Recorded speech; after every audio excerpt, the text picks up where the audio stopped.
two professions that have been in the trenches dealing with COVID-19 are educators and healthcare professionals. How can the church provide more support for these vital members of our community? Let's talk about the elephant in the room: educators and healthcare professionals. Welcome to another wonderful episode of the Big E, the Elephant in the Room. My name is Melissa. Today we will be talking about educators and healthcare professionals and where the church can really help. We have some wonderful guests. We have Sharon Mialis and Joey Biggs Jr. These two individuals have truly been impacted over the last year and a half with COVID-19 as well as now the Delta variant. A lot of us sometimes don't realize how these two main professions have really been in the trenches, have really been affected by this pandemic. So the Big E thought it was very, very important to really have these two individuals to discuss really what they have really been going through, what we can do better to bring more support, and how we can really just be the advocate and voice to others in the community as well as in the church. So thank you, Sharon and Joey, for being part of this wonderful episode and this topic. You're welcome. You're welcome. You're welcome. So today I just want to jump in.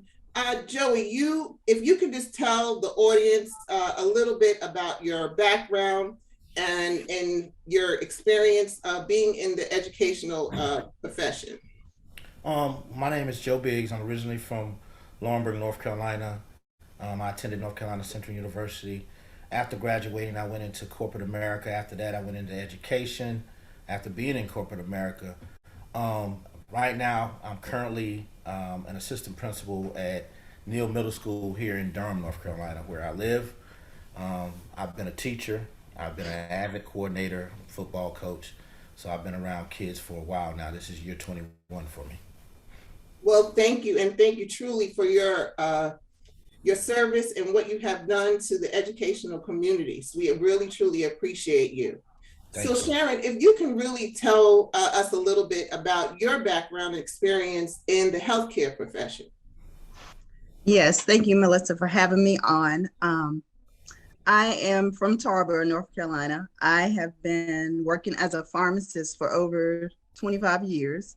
I've worked in retail pharmacy, and currently I work at an adult hospital here in Virginia and also a children's hospital here in Virginia. And I too went to North Carolina Central University and went to pharmacy school at Campbell University, all in North Carolina. Wow. So that, audience, as you can see, Sharon has really been truly an advocate and supporting role in the healthcare profession. So we thank you truly both. So I'm just going to jump right into this.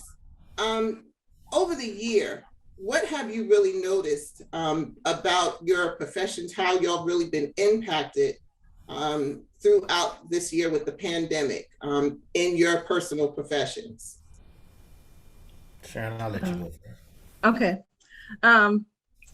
Well, in our profession, we have not stopped. We've been working from day one for the last 18 months. There was a time that our schedule did change. However, we were still on the front lines and have been ever since it all started. As far as our profession changing, like I said, our schedule has had to change. The way that we provide healthcare to the patients has changed. We've had to do a lot of adjusting. And every day it's something different, how we process the medications, how we deliver the medications, and how we provide care to patients once they're discharged. So we have had to adjust in that way. So Joey, do you have some insight on that as well? Yeah, as far as education is concerned, everybody knows that we were doing education virtually, and we know that that came along with giving a lot of kids a gap. So you had kids that were already behind, and then those that weren't behind dropped some as well, because not every kid was able to grasp concepts over the computer. So that's one of the biggest things we faced. After that, they've said that we had to go back to school, and now that we're back in schools, we see those gaps in a face-to-face type of environment. We also see that a lot of the students lack some maturity, at least at the middle school level, because you got to understand the eighth graders, those that are eighth graders now were sixth graders the last time they were in school for a little bit. Mm-hmm. So they still have sixth grade tendencies. We also see that you're having a lot of conflicts and other type things with the students because they lost a whole year and a half of socialization and interaction with other people. And we know for children, they got to have that. That's part of their growth aspect. Mm-hmm. So a lot of them don't know how to get along with each other, how to work through things. It's crazy. They're having problems keeping those masks up all the time. So we're having a lot of incidents in which we're having to call a lot of people to go and have their child checked because somebody in the classroom is tested positive. We also see, because of the pandemic, a lot of teachers have left the profession. They didn't want to go back into the schools. They didn't want to take that risk. We're seeing that we don't have many substitutes coming because they don't want to come back into the buildings and be around a lot of people. Mm-hmm. So that's hurt the profession a lot because people aren't there. So we have somebody go down or go sick, and it's kind of crazy to try to move people around because we can't blend the classes anymore like we would. A teacher can't accept some other students, so we got to have them in a rigid type of seating and a certain number in a room for contact tracing. So it's been very difficult. It's a different way of teaching and educating children, but we've been working through it so far. So do you both think that, and this is really truly transparency, do you really think we kind of rushed into going back to the norm where we currently are now? I truly think we rushed a bit too fast. I think Dr. Fauci has always said it wouldn't be until fall of 2022. Mm-hmm. Personally, I believe that, and seeing how we're rushing into things I didn't think it was a good thing. We should have been in quarantine longer. We should have been in mask mandates longer once we started to move, and it should have been opening in increments. But everything that we're doing is based on money. Yeah, of course. So, yes, exactly. When money's involved, lives may not matter. Yes, exactly.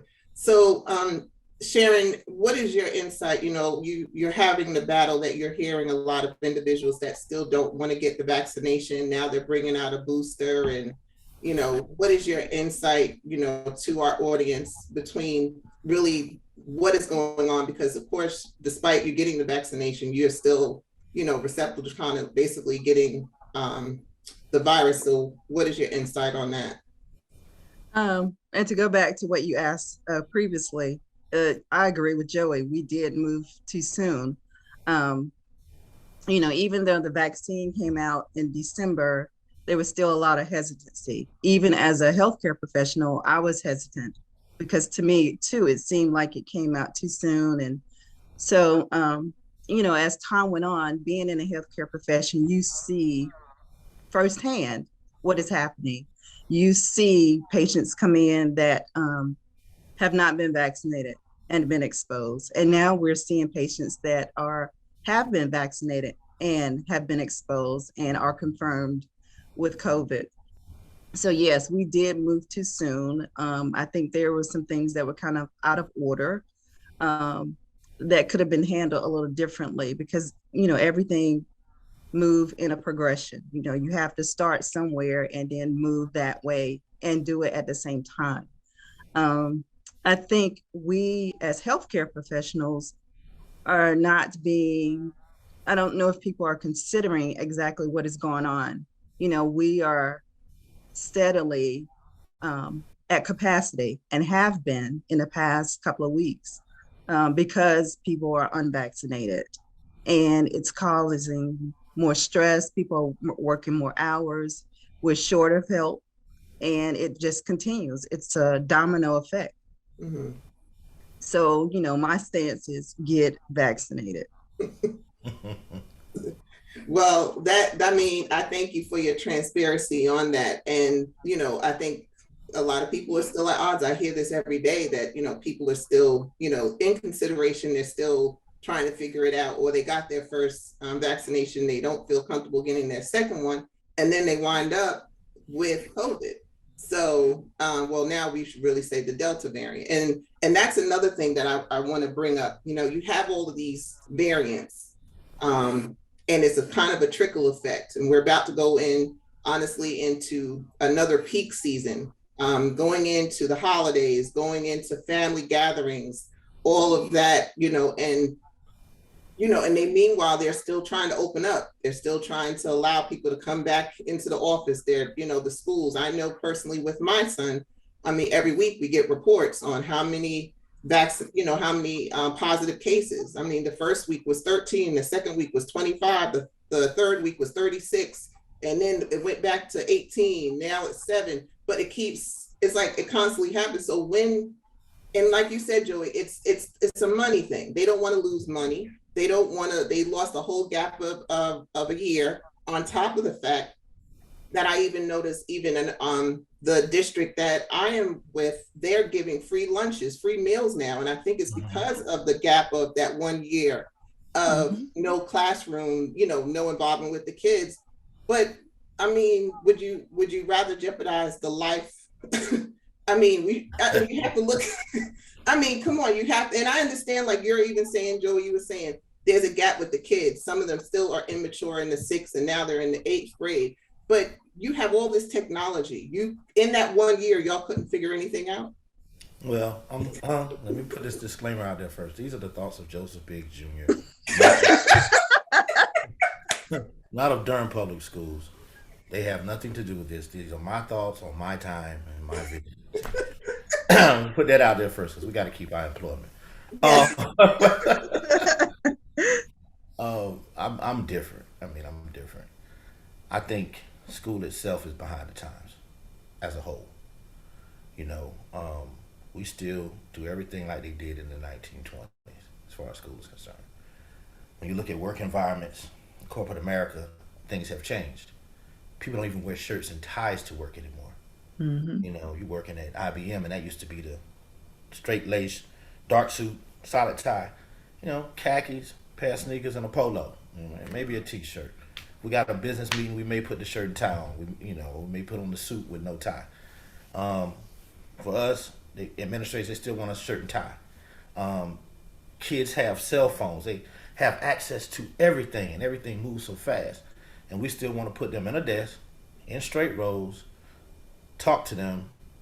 You know, we say we're being innovative because we're going to use some technology, and we have some technology stuff, and we use some of that stuff and put them in groups and let them collaborate. And you just be a facilitator and let them teach each other. Yeah, I get all that, but it's so much more that we could tap into, so much more that we could do to keep up with the times and to educate these kids, but we don't do it. And so, I don't know. I think we should have stayed at home.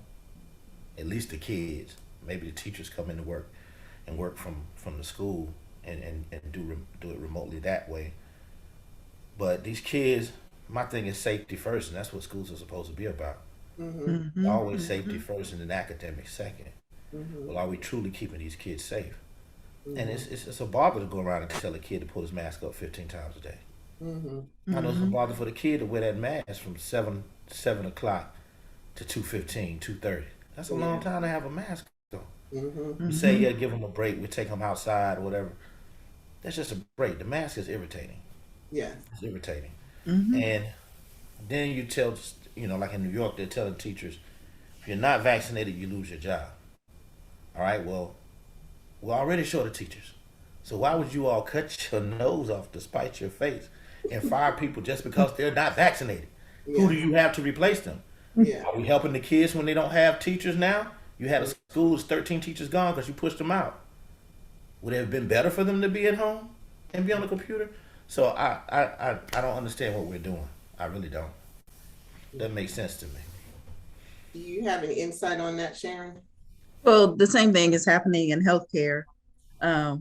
We got mandates from both of the hospitals where I work saying that employees, if they are not vaccinated by October 18th, then they may risk losing their job, or unless they had religious or medical exemptions, and those are being scrutinized. And again, we're already short. We're short nurses, we're short pharmacists, we're short technicians, and it takes a while to train those professions. So it's the same. It's across the board for all of us. The same thing. So, okay, I'm going to just actually take a real quick commercial break. I have a great question I want to ask both of y'all. So we're going to just take a quick commercial break and we will be right back.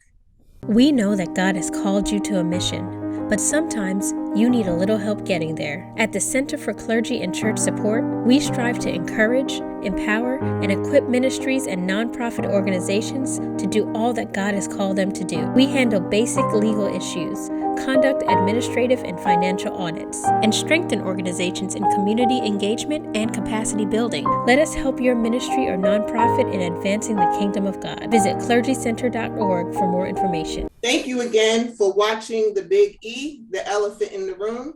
Today we are talking about educators and healthcare professionals. Where can the church help? We have two wonderful guests. We have Sharon Mialis and Joey Biggs Jr. Joey just made a point about the New York City schools that they're mandating vaccinations. So what is your input? There's a thing going around that people are making falsified documentation to say they're vaccinated. What is your insight on that? I don't know if anyone has done that personally, but that's like anything else in our society, and especially when you push people put it back into a corner, they're gonna come out. However, they're gonna get creative. They're gonna do things, and I think even with the vaccination cards, they started out the wrong way. I mean, it's just a piece of paper, super plain. Anybody could duplicate it if they were smart. I know everything was rushed, but it should be like an ID card. It should have your face on it. It should have the holographic stuff on it. All of that. We sit for driver's license. We sit for passports. We didn't even sit for the vaccination card. I mean, how do you know I am Joseph Biggs? If you don't ask me, I'm just showing you a card. I can show you. So where do y'all see in the church realm? Have you seen really some support in the last 18 months with really the churches really helping your professions, since y'all are basically the frontliners, healthcare and educators? Have y'all been really seeing support from the churches? Well, I can say that some of the churches have tried to provide lunches and meals to the healthcare providers when all of this first started, bringing them to the hospital. And they've had, at our church, we've had vaccine clinics and providing lunches to the public, people in the community. And also they have signed a member to call and contact, any of the healthcare providers who were working on the front line, and having someone contact you and, send you a text message, an uplifting text message.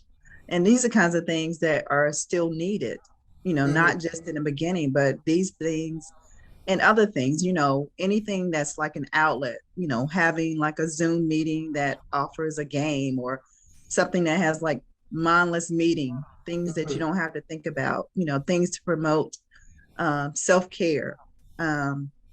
I've just seen that a lot of people are having some mental things going on because of this pandemic. We were isolated in the very beginning, afraid to be around your friends and family. However, you have to have some human contact. Everybody needs some kind of human contact. So I think that's one place where the churches could improve. What is your insight on that, Joey? The churches have been phenomenal here locally. During the pandemic, as Sharon was saying, they provided meals for families, for students. As far as the school is concerned, they've come out and given us supplies for the kids, school supplies. They've even donated clothes and things of that sort, so that the kids could have those things.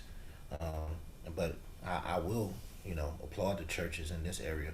They've always supported us in education, and at my school more specifically, they always do those type things. So, giving the teachers hand sanitizers and all that kind of great stuff. So they've been wonderful. So with that, was like Sharon was saying, that they were really a support in the beginning, and you're saying that in your local area, your churches have been very supportive to your area, to your local area. Yeah, throughout. throughout. Yeah. So now we're on another phase now. Do you see it kind of, are they still being consistent, or are they kind of Yeah, drearing off a little bit? Or what can, I should really even go into, what do you think they can do better to? well, okay, I didn't mean to cut you off. I No, apologize. you're fine. You go But ahead. as I was saying, the churches that deal with our school have been there even before the pandemic was happening.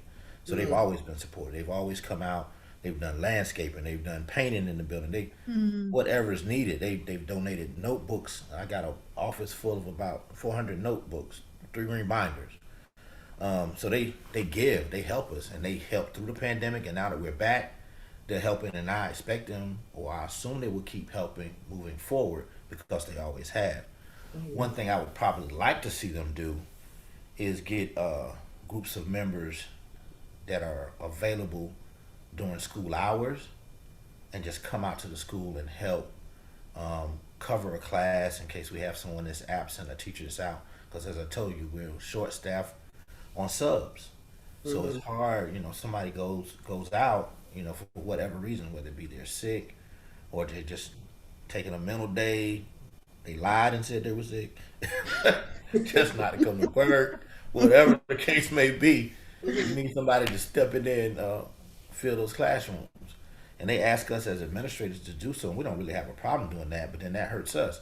Mm-hmm. If I'm covering your class and then there's an incident on the hall, what do? I can't just readily leave now because I got to watch these kids. I can't leave them by themselves. So it's a hard situation. Mm-hmm. But I would say they could come out and just show up every day. And if you got some teachers out, let me hop in the class. I got it. Yeah. That'll work for us. Yeah.